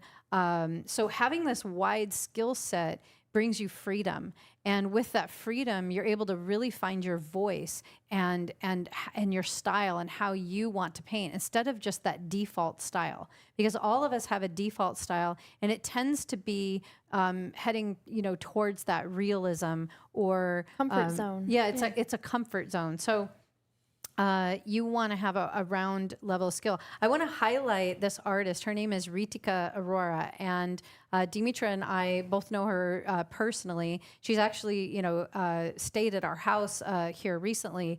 And we met Ritika several years ago, about 5 years ago, because she took the mastery program, and Deitra and I helped coach her, and we gave her lots of critiques. And every week, we would critique her artwork.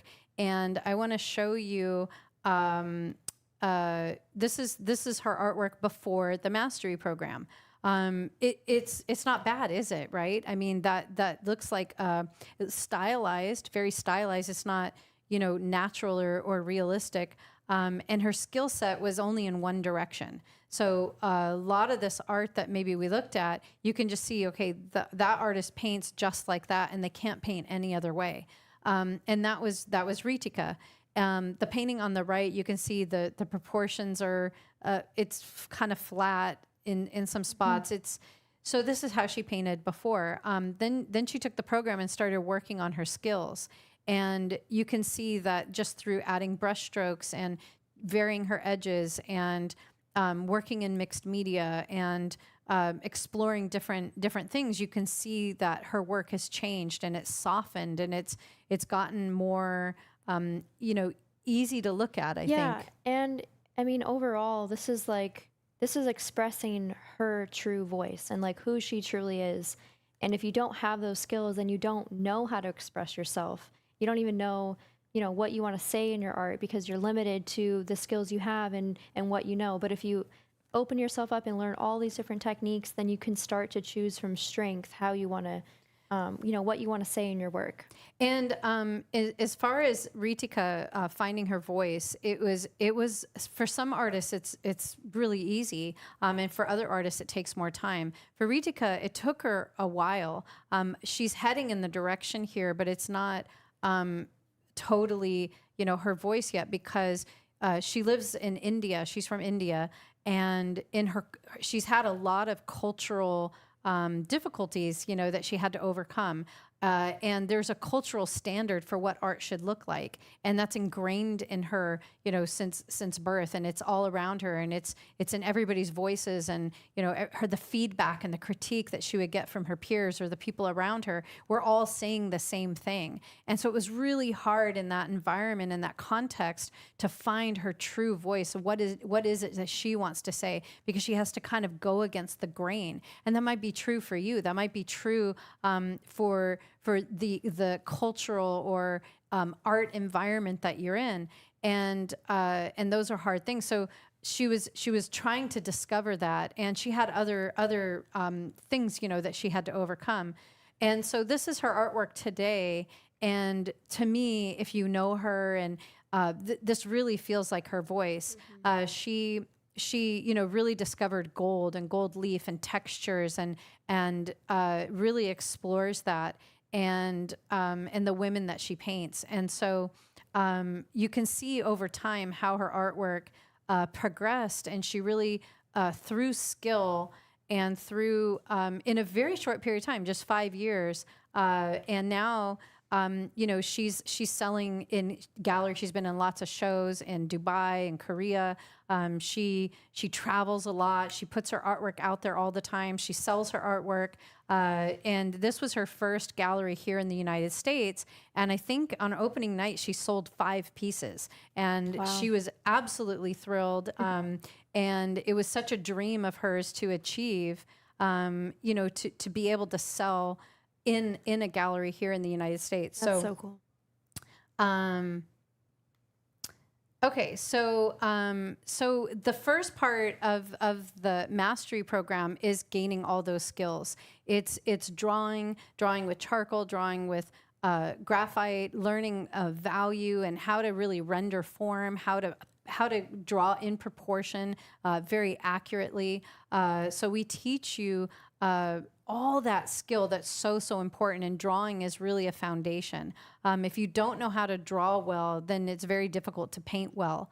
And you really have to understand form. So that's the first part of the mastery program that lasts 12 weeks. So in 12 short weeks, you learn just a ton, and your skills just go through the roof.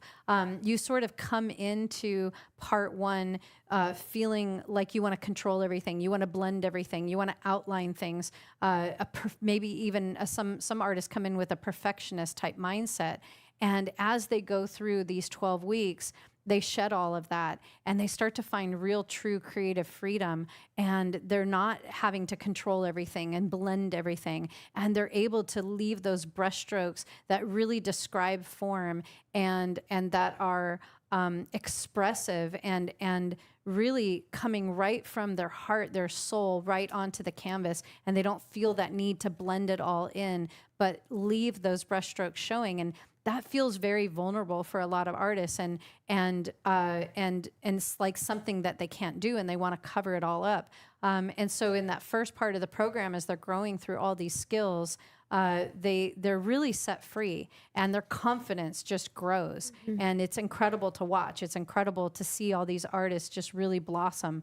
So then in the second part, it's really incredible. It's when you really are able to unearth your creativity by finding your voice, and really finding what it is you have inside of you. What is your personal aesthetic that's been there all along, and having the tools and the ways to be able to identify it, and being able to see, imagine being able to see your style right there on the canvas.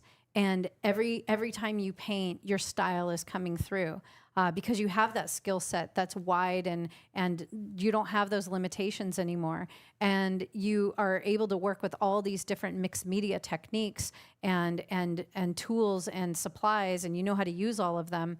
So you're creating something that's really your voice and what you want to say. And it's a really powerful thing. I want to highlight this student, Kim Lloyd. By the way, follow these guys on Instagram. I put their Instagrams up here so you could look them up and follow them. So Kim, I'm just going to show you. This is when she started to find her voice. So she was just starting portfolio, and she had this kind of quirky. She wanted to do animals, really loose, but she was doing these quirky things where, they were wearing ski goggles, and she liked to work in mixed media, really, really loose and everything. She didn't like tight painting. But it wasn't exactly, there or super sellable. And as she continued and getting her work critiqued and working with mentors and coaches through the program, her artwork started to mature and develop. And as you can see, these ducks still have that quirky sort of voice that's in there. And even these zebras, with that little baby zebra that's reaching up. But man, they're done with excellence, and they're so beautifully done and sellable, and you're seeing her voice come through. So then she moved on to different subject matter, because a lot of times if you change subject matter in your voice, in your style, you start to see it really blossom, and one sort of subject matter begins to inform the other. So she kind of did a figurative series for a while, and as you can see, there's a lot of the way she treats brushstrokes and the paint, and how she delivers the paint is very much the same.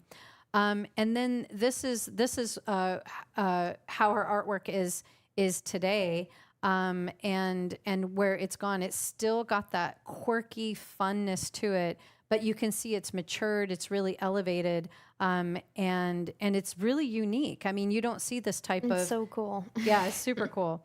I love her work. And also another thing I wanted to point out is, when I first met Kim, and she was in the portfolio section of the program, I think she had about 500 followers on Instagram.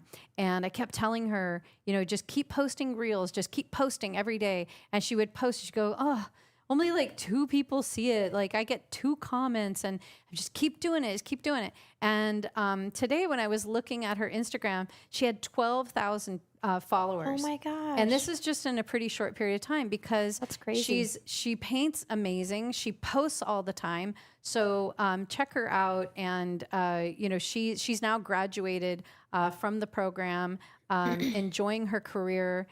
She's a full-time artist. She's absolutely fantastic. So, okay, so the third part of the program is portfolio. And that's where you found your voice. I kind of showed you with Kim how it started. That first painting of her portfolio, it wasn't quite there. But as you can see, by the end of her portfolio, like it really progressed quickly and beautifully. This is the portfolio boot camp. Yeah. So I'm going to highlight this artist, Pavlina. So I got to meet Pavlina in Switzerland. So she lives in Switzerland. You can check her out on Instagram.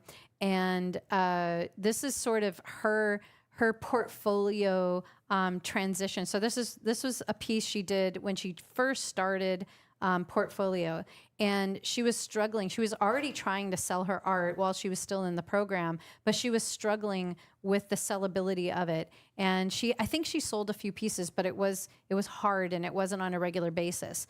And so she, you saw what she looks like. She's, lives in Switzerland. And I was like, well, what is your connection with these African women? And she's like, well, I think they look beautiful.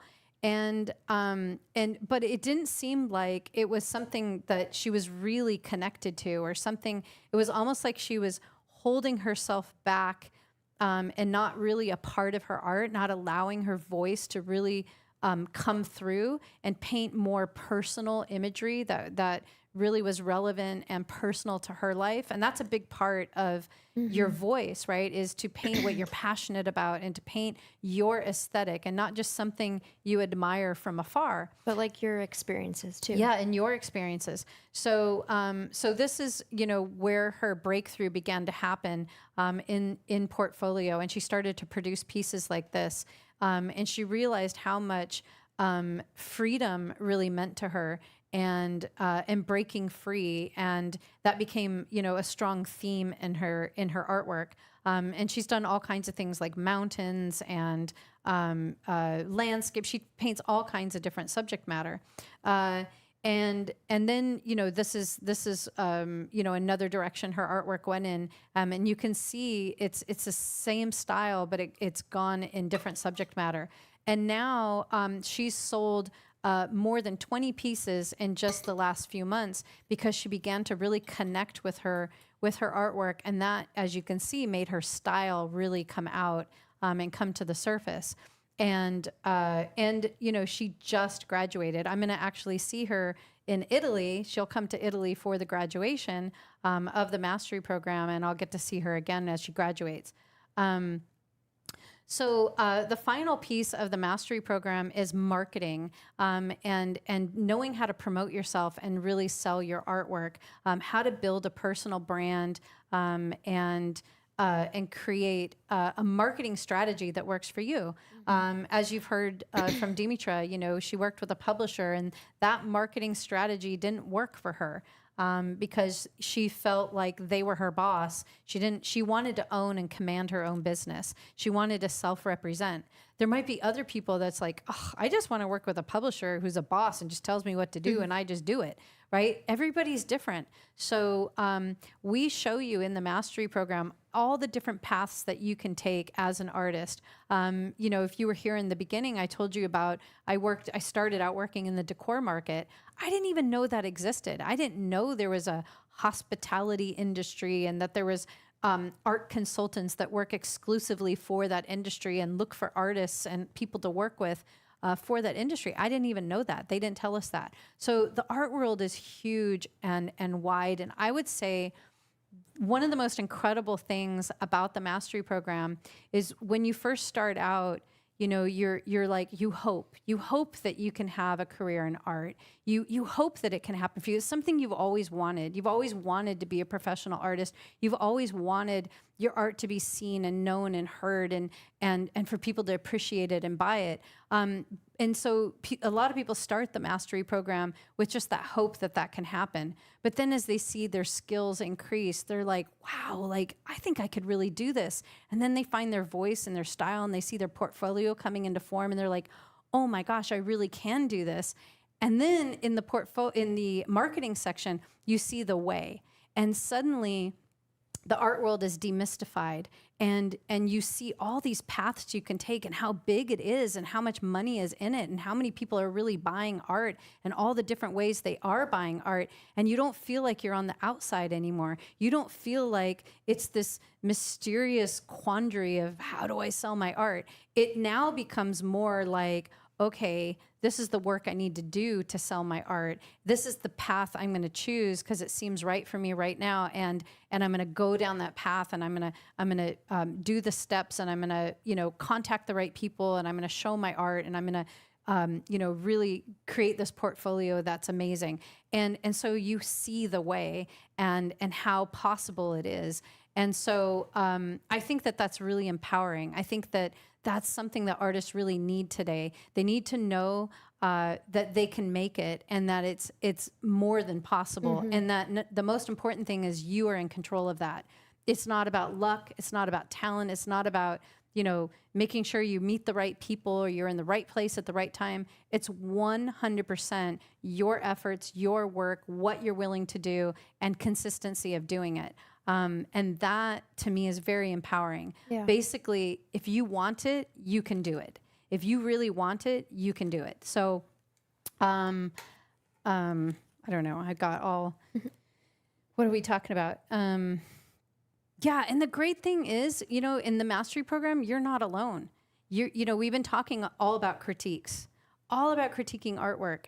And we have this entire coaching system built into the mastery program. So as soon as you're a mastery student, then you go into this exclusive coaching group with fellow students just like you, learning just like you, and professional artist coaches who've also gone through the mastery program. They've long graduated, and now they're working as professional artists, and they will help you all along the way. So how do they help you? Well, they answer questions. They give you feedback on your artwork when you post it. They offer Zoom calls that are live that at lots of different times, and you can jump on those Zoom calls and ask questions, share your work, get feedback, meet other students. So you're not just watching videos alone and there's nowhere to connect to. You have this coaching group to connect to where you'll make all kinds of friends. We do these art retreats in Greece every year. Now we're doing one in Italy.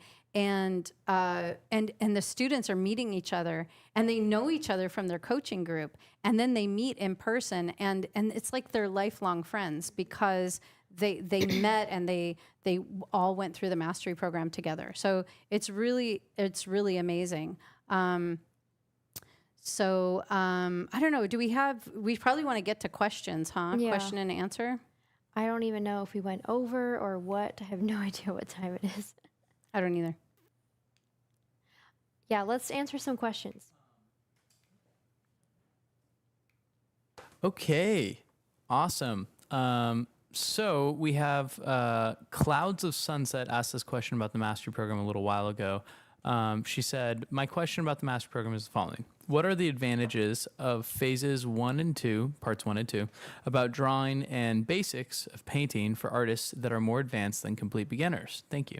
That's a really good question. And we have all levels of artists join the program, some very advanced people who have even gone to art school. And those people have said that these techniques they've learned is something that they've never learned in art school. It's brand new for them. So it could just be even like a refresher on your skills. You'll still gain that confidence, and you'll be exposed to all kinds of techniques because combined with the drawing, it's oil painting. And we teach, I mean, we've done a lot of master classes on it as well, but it's very in-depth in the mastery program on our warm and cool technique, on how to really use oil paints properly and push the boundaries with your painting depth-wise. It's hard to, I can't explain all right now. It would take 30 minutes to explain that. But anyway, I think you would gain a lot and still feel like you learned something. I've never once heard somebody on a more advanced level go through part 1 and 2 and say, wow, that was a huge waste of time. I already knew everything. 100% of the time I hear the opposite, which is, wow, I thought I had really good skills, and maybe in one area I did, but there were so many things I didn't know, and this really broadened my skill set and helped me in so many ways, and I'm more inspired than ever because I can paint in all these different ways, and now I can truly find my voice. Section 2 is all about finding your voice. It's all about finding your style. Even if you are beginning to find it or you've found a level of it, you'll go so much deeper, and it's even deeper than that. It's really about finding your purpose. A lot of us think our purpose is being an artist. That's just our vehicle. A big part of the voice section is really finding your purpose. Like, what are you here for? Why do you paint your art? Why do you make your art? Who is it for? What is the purpose behind it all? What is really, truly your message? So yeah, that's a great question. But there's a lot of benefit and a lot to gain. Okay, the next question, I can't remember their name, but they asked, I'm working through the beginner art program to gain confidence before taking the mastery program. How do you suggest getting the most out of the group mentoring sessions? That's a really good question. The beginner art program has group mentoring sessions? No. Okay. She's getting Going ready into to the take the mastery mastery program okay. and wants to know ahead of time how to get the Get most other out group- of it. Yeah. I would just say the best way to get the most out of it is don't protect yourself. Be completely open and honest. If you're struggling, say you're struggling. If you are, if you know, and attend the Zoom calls Yeah. and contribute, post a lot, comment on other people's art. Because it'll come back to you and you'll receive a lot of support. And I find that the coach group is like that. Not only the coaches comment and encourage, but the students really do that. So I think just being a part of it, it's effortless. If you're just a part of it, you will get a ton out of it. Yeah. So just being active and a part. Okay, next question. Maya and someone else both wanted to know, once you have sellable artwork, how do you find the right audience? That is a lot of things combined. And in the mastery program, we go so in depth with the marketing and how to target your audience, how to know what, because you're creating. There's different ways to create sellable art and different goals. So once you identify, like, if your goal is to create the best art you can make that brings you joy, but you also want it to be sellable, then you create your art and then you go find that audience and build out that avatar. And then it's a matter of knowing the right places they go to, or so many different things. Or you can go the route of creating sellable work for a specific audience where you're kind of putting yourself aside a bit and you're just thinking about purely selling art to an audience. So there's different goals and different ways to go around it, but we go really in depth with the mastery program. Okay, next question. We're going to go into a little bit more specifics here. Casey wanted to know, how do you handle tangents with abstracts? I don't know if you can explain it without having Yeah. Well, visuals. You but- want to avoid tangent edges no matter what you're painting, whether Yeah. it's an abstract or not. And so overlap is the best way. So you would just overlap your two abstract forms, or you would make enough space between them that they don't come close to Yeah. overlapping. Or bridging colors together, just having Blending things go- edges sometimes. Yeah, Like softening. if you have kind of a tangent edge, but the edges are so blended and murky that your eye doesn't even look there, it looks somewhere else, then Yeah. that's another way to handle it. Okay, another great question. Maria wanted to know, I absolutely understand, this is actually towards the beginning of the live.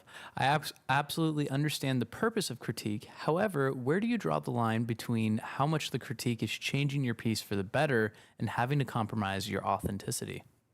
That is a great question. Yeah. I think it's really good to, if you find a community or a group that isn't trying to critique your artwork into their ideal of artwork out of what you are. So that's just something you have to discern on a personal basis. Our critique that we have in the family, I'm not trying to get Deitra to paint like me. She's not trying to get me to paint like her. We don't have an agenda towards each other than how is Daphne's painting within Daphne's style look better for Daphne?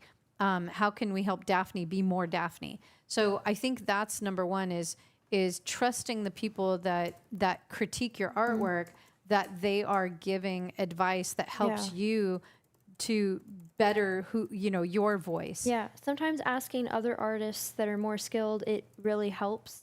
And then sometimes asking people who they know nothing about art. Sometimes it's good to get their opinion, but other times I could see where they would just be like, why don't you just paint landscapes? I like that. Like then that I could see how that would take you in a different direction. That's not your own voice. So you just got to balance who you're talking to, have a variety of people, not just, the same voices all the time. Yeah. Another thing too that happens is, this happens sometimes in the mastery program, and the mentors will be coaching the students in this way, is the way that artist wants to paint is not the way that artist ought to paint. Oh yeah. Which sounds funny, right? But we all have a temperament, and some people's temperament, isn't ever going to sit in a chair with a little tiny brush and sit for hours and hours and hours making something look realistic. But that's the art they admire, so that's how they want to paint. But their flair and what's really in them is maybe some more expressiveness and abstraction and or whimsical or something else, and that's naturally in them. And you want to paint in what your natural style is. You don't want to paint. If I painted the art that I love, I would go bonkers because I don't naturally paint that way. I love sort of soft, minimalist, raw, earthy type of art, but that's really hard for me to pull off. But artwork that's more aggressive and bold and high contrast, is easy. It comes out of me naturally. So that's one way. If you're saying, what if the critiques are pulling me away from who I am? It might be that the way you want to paint isn't your natural way, and your friend or whoever is pointing that out to you sees it and you don't. So that's also something kind of opposite of what I just said, to be open to. Yeah, a lot of factors. Okay, let's have this be the last question for now because we are a bit over time, 35 minutes over. So Evelyn wanted to know, how do we gain or stop losing motivation? I've been stuck for a few weeks now and I would love some advice. Motivation will find you working. So you just got to make yourself paint. You got to work. You got to paint. You got to get involved. You got to sit in your studio, get some art supplies out. Paint anything. Join just a class. Doodle. Join a class. Get some kind of like direction or goal you're working towards. Assignments. You need something to get you going, and definitely having a community that's join our app, Milan Art, and it'll be really good.